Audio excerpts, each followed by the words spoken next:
Hi everyone! For today's video I thought I would show you how to make 4 cards out of using one stamp set. So I'll run through the stamp set and the products that I've used, and then I will show you the basic, and I will put one of them together and then I will speed through the other 3 just to save a bit of time. But I want to show you a couple, or talk to you about a couple neat tricks that I sort of discovered but also learned from someone else on the internet. So the stamp set, if you guys don't know me by now, I'm a bit obsessed with lawn fawn. So I've got the Love You a Latte stamp set. I think it's going to be one of my new favourites because it's coffee and tea and I love that, but it's also you can use it for like Christmas, fall sort of season as well. I just think it's a really cute stamp set, and I think it will go for many occasions, and even a male card, like a masculine type of card, which I've got one in there. So that's what I'm going to use today. I also used some Spellbinders dies. These are the classic scalloped circles in the small size, and I used the third one. If you're going from the center out, I used the third one up. So there are 6 here, so it's the third one from the inside out. And I thought that would make a great way, just having something like that. It doesn't have to be a scalloped circle. If you don't have a die that does that, if you've got just a plain circle, you can use that, or even just squares of paper. I just needed something to sort of lift the images away from the pattern paper. Speaking of which, I've used some older pattern papers. I don't have any idea. I don't think any of these are actually in the Stampin' Up! Catalogue anymore. So, but if you still have these, then this is a way that you can use them. I'm not very good with pattern papers. I love pattern paper. I can't talk today. Pattern papers, but I don't always know how to use them. I don't know why, but I just don't. So I thought I'd play around with that today, and that's another reason for making 4 smaller cards, not just because of the images that I'd stamped and coloured, but also because of trying to find a new way of using and getting back into pattern paper. So some of the papers, I'm just going to run through I'm not going to, I think I've got 2. I think 2 of the pattern papers came out of Serene Scenery. So the colours within this, for those who want to know, that are Stampin' Up! Fans, are Bermuda Bay, Crumb Cake, Delightful Dijon, Island Indigo, Old Olive, Pool Party and Whisper White. So I literally just flipped through. Basically one side of the pattern paper is meant to look sort of realistic, and the other side is sort of a printed pattern. So I just flipped through and found the backs of the papers, so the sort of non-photographic looking ones that kind of match the colours I was using, and that's what I did with that for a couple of them. Then another one that I used was Playful Palette. This was out probably I want to say 2 or 3 years ago, maybe, I don't know, quite a while ago. So the colours in this, in case you want to know, are Basic Black, Blushing Bride, Emerald Envy, Peekaboo Peach, Sweet Sugar Plum and Very Vanilla. And again I did the same thing. These are more of a like artsy, that was the idea behind it, like an artist paint stroke kind of paper. So I looked for a pattern that would work with the images that I had, and you'll see them in a bit. I'll try and remember to point out which one was which. In fact, I'll do that before I do the sped up version. And then the other pattern paper that I picked out was the Fruit Stand Designer Series paper. Now I've actually cut this down. This was a 12x12 set or pack, and I actually just cut it down to 6x6. I kind of find that 6x6 is easier for me to A, store, and B, easier for me to work with. the thing when you're cutting down 12 by 12 into 6 by 6 is just be aware that obviously the pattern size is going to be much bigger. So a lot of companies now will bring out 12 by 12 paper and the same patterns in a 6 by 6 version or an 8 by 8 version, and by doing that they can actually reduce the size of the pattern. So that's just something to be aware of. So this as a 12 by 12 probably makes more sense because the fruit on it is very big, but on a you know, on a 6 by 6 version, if you've got like a small card, that might not make as much sense, if that makes sense. So just bear that in mind. Some companies will make, which is nice because they, you know, you get almost two sizes and you can coordinate even more, because even if you're using the same patterns, so say this was in a smaller size, scaled smaller, they would still all coordinate and work really well together. So I think that's kind of cool. And these colours that coordinate with this were Cucumber Crush, Daffodil Delight, Flirty Flamingo, Pear Pizzazz, Peekaboo Peach, Tangerine Tango, Watermelon Wonder and Whisper White. Bear in mind too, some of these colours, because these papers are years old now, are some of the ink colours and colours in Stampin' Up, the Stampin' Up line don't actually exist anymore. But if you do still have them, then that's helpful if you've got these sort of things. I always find that sometimes it's nice to see someone make something, even though I know it's hard, because even though you can't, you know, if there's someone brand new to it, you can't necessarily buy that product. But if you're some of those people who have already accumulated, like I have, those products, it's nice to see more done with them so that you can keep using those papers or stamp sets or whatever they are. So I kind of bring that in, not because I'm trying to stop someone from being able to buy it, but giving you ideas for those who do have those particular products, expanding what you can do with them. So I'm going to run through each card quickly, and then I will put one together and then speed through and put the rest of them together.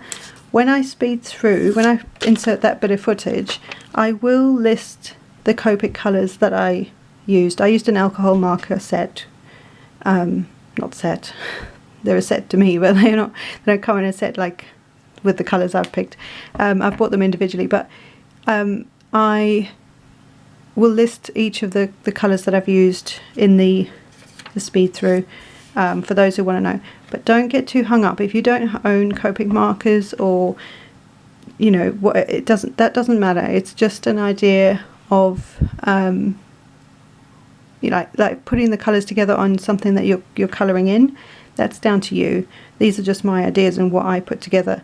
But I know that's handy if someone does have Copics. It's nice to see the colour combinations maybe that people are using. So right, so the card bases are all going to measure 4 1/4 by 4 1/4.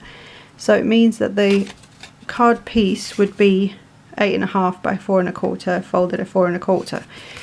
Now the thing I did, because most of the time I will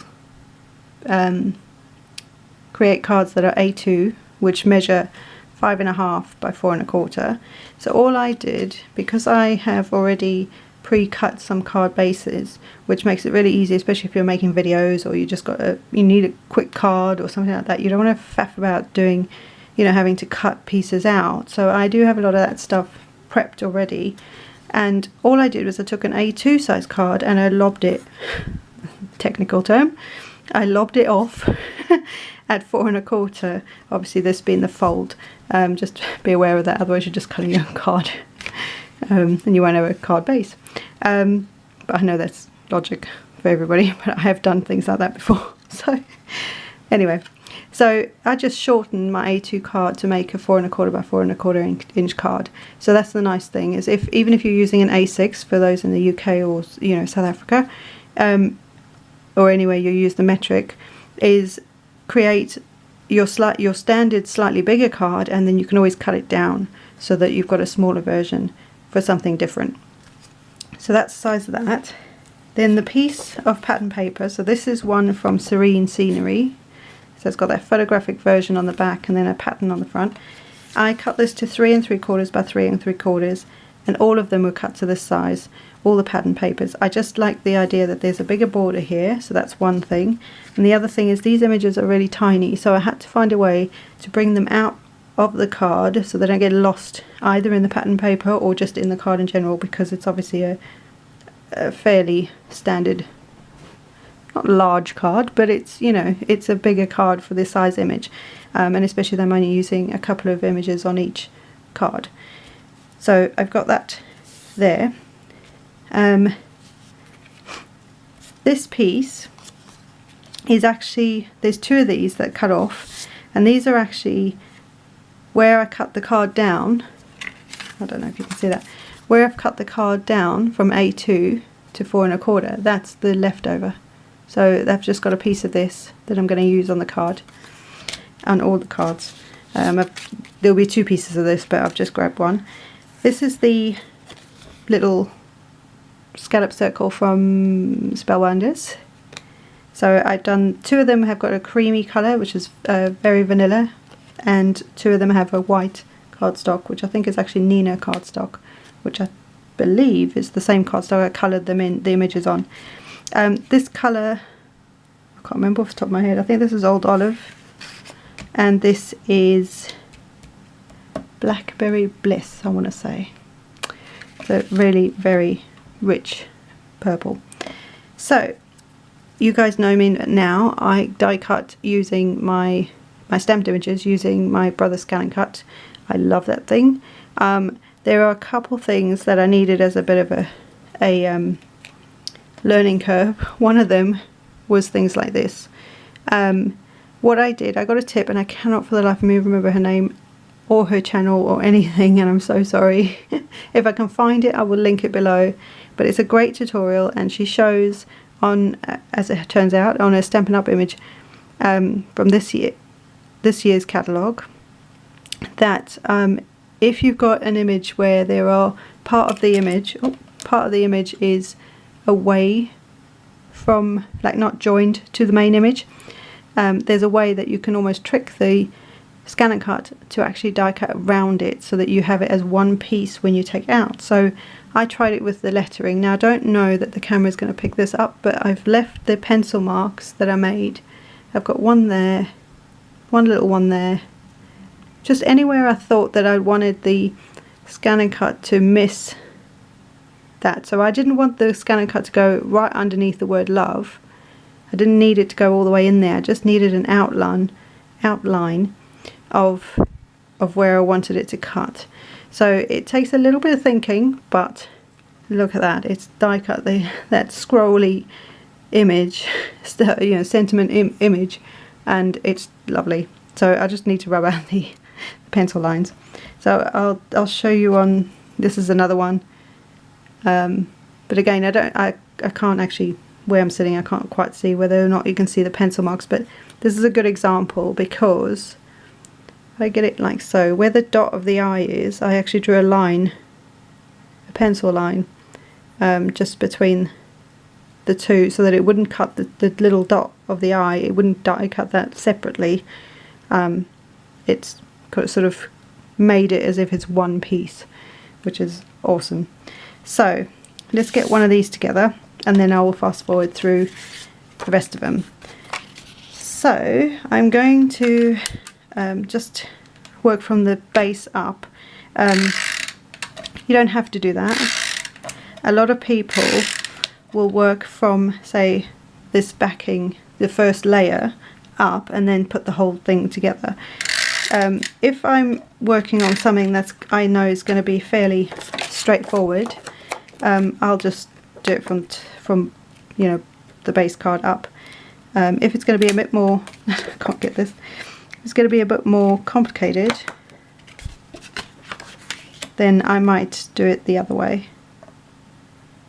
Right, just trying to get this as even as possible. But you know me and straight lines, we don't do very well.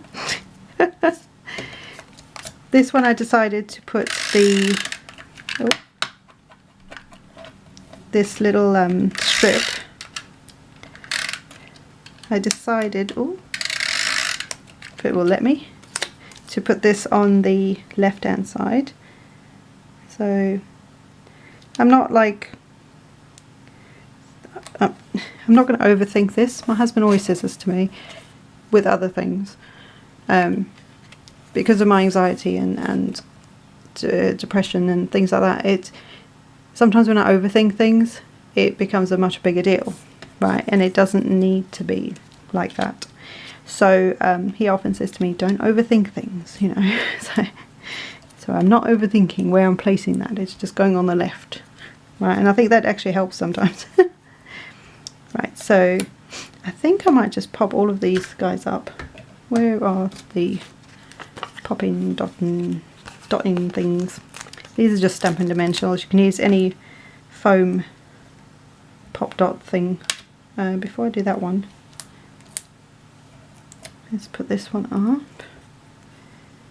I'm not thinking about, you know, where this is either. Where do I want this? I want this kind of, I think I'd sort of decided where I wanted it. Now we'll put this to the left, and I'll probably put a little bit of adhesive there. So because this is going to lay, there's a pop dot on this side which is going to go here. This piece is going to lay flat on top of what is already popped up, so you don't want to put a pop dot on there, otherwise it's going to lie like that. It's going to lie squonky, if that makes any sense. I probably didn't need the adhesive on the flat bit anyway, because it's not really sticking up too much. This one I'm going to stick on when it's on here. So more pop dots, dimensionals, whatever you want to call them.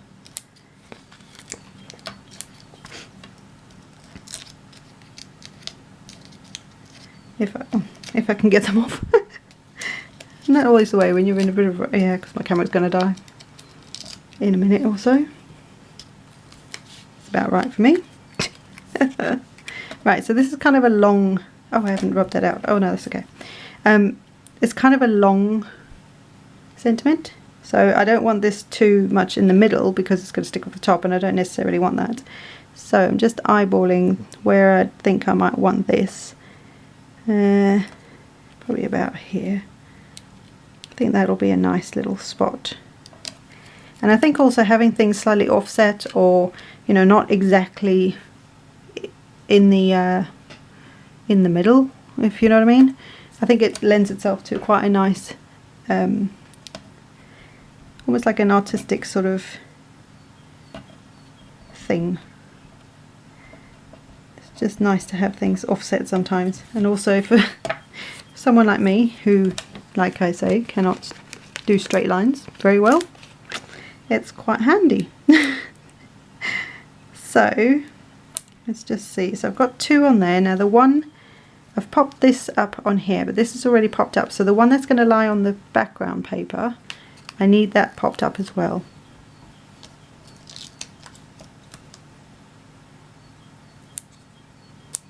And that way it becomes level with the, all of it will lay flat. Oh, I haven't even stuck that on straight. Hello. Oh, I didn't take that off. That's why it was that's why it was moving. Silly.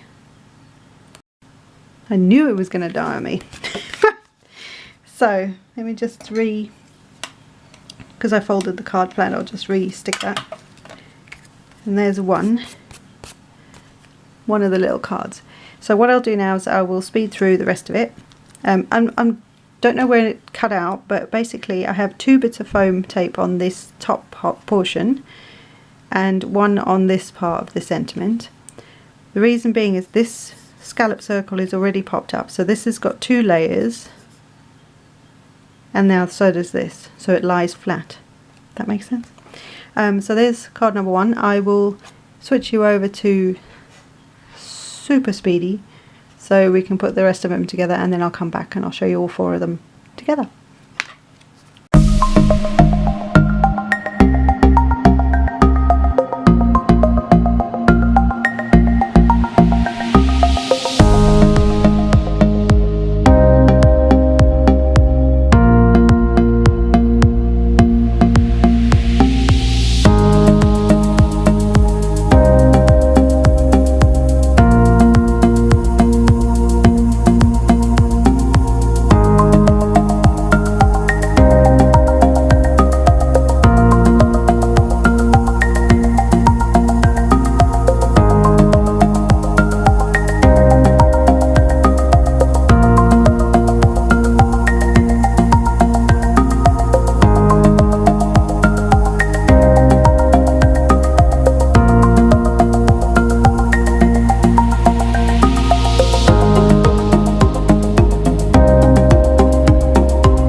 So there you go, guys.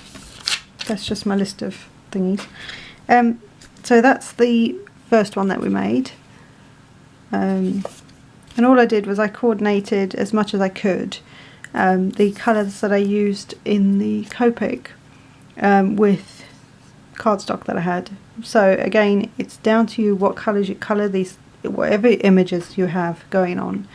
It's down to you what colour you use, and then just best match it to what you've got, you know, in the form of cardstock. So if you don't have coordinating ink and paper and things like that, it doesn't matter. This is a way to show you that you know, I've used Lawn Fawn Stampin' Up and pattern papers that, okay, are Stampin' Up as well, but, and Copic. So there's 3 types of colours, you know, or product there that I've kind of combined, and I think that's the neat thing about crafting. So I'll just run through again what these are.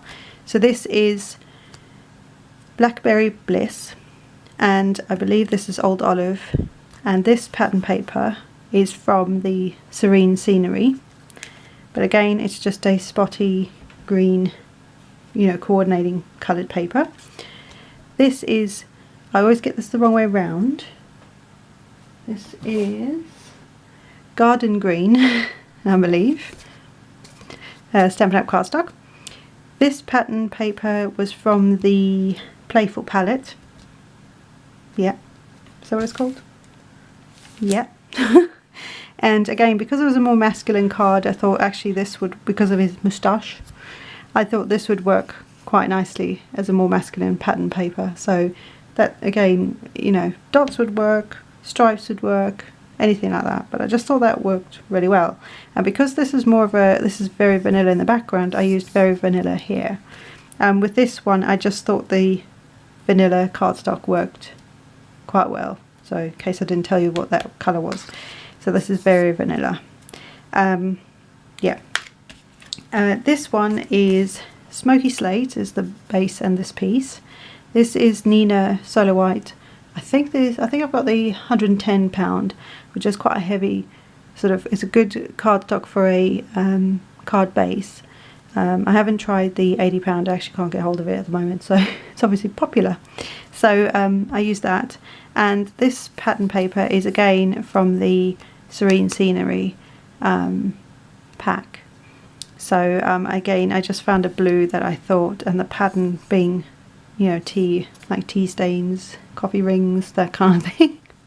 I thought that worked really well. And then this one is Melon Mambo. Again, this is the Nina Solo White cardstock, just a white colour. And then this pattern paper, you probably would have seen the opposite side when I was sticking them down or getting the adhesive on the back of them, but this one is from the fruity one, or what's it called?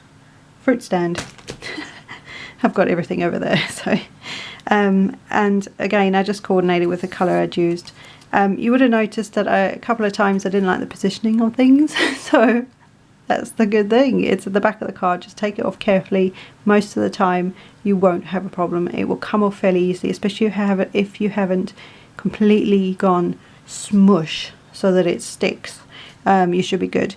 Wet adhesive, a little bit different, because that stuff sticks once it's done, so once it's dried, so that's a little more tricky to be more aware of when you're, you know, placing things. But the other side of wet adhesive is that it allows you a bit of time before it sets to move things in place. So, you know, you've got to go with what you like. I like them both, and I tried different ones as well. So there you go, guys.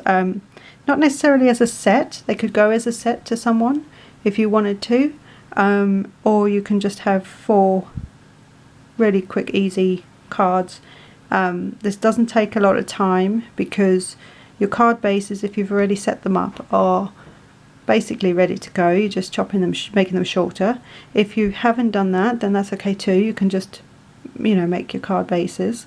Pattern paper, you just chop them all up once you've coordinated the colours. These, like I say, these strips were just left over. They were the extra piece here, so you've got an added piece for your card already if you're doing it that way. And then having a circle or a scallop circle, a different shape on the front to highlight the images, I think just draws the eye in, and it makes it just that little bit. And there's nothing wrong with square on square, but I think sometimes if you add different shapes and sizes, they seem to like gel better. It's there's more flow on the card, if that's a way of saying it. So hopefully that makes sense.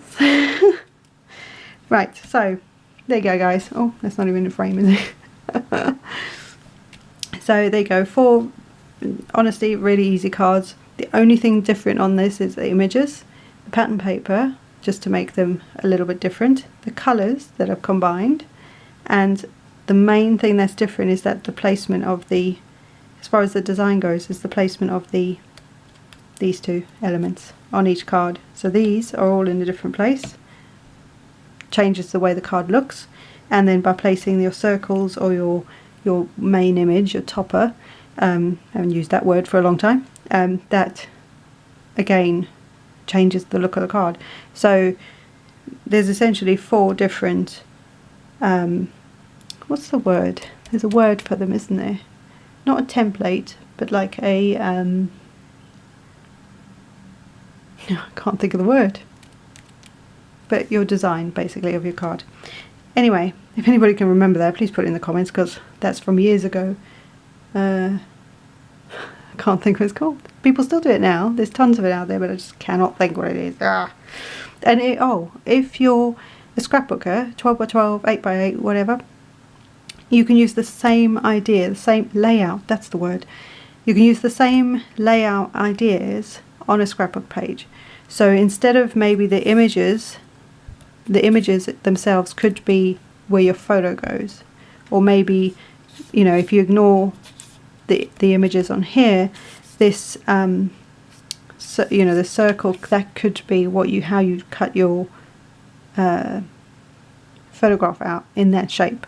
Or, you know, maybe that's your sentiment and then your photo's underneath it. I mean, not your sentiment, your layout title. So yeah, think of that, and think of it both ways. So if you're a scrapbook and you want to try card making, just think of a layout idea and put that onto a card in a smaller scale. That's all it is, really. Just ideas like that. So I hope you enjoyed. I hope this was interesting, considering how much I talk all the time. And I will see you in the next one. Have a good day, guys. Oh, and don't forget to like, subscribe, and hit the notification button if you want to see more from me. And yeah, I'll see you later. I can't talk anymore. See you later, guys. Bye.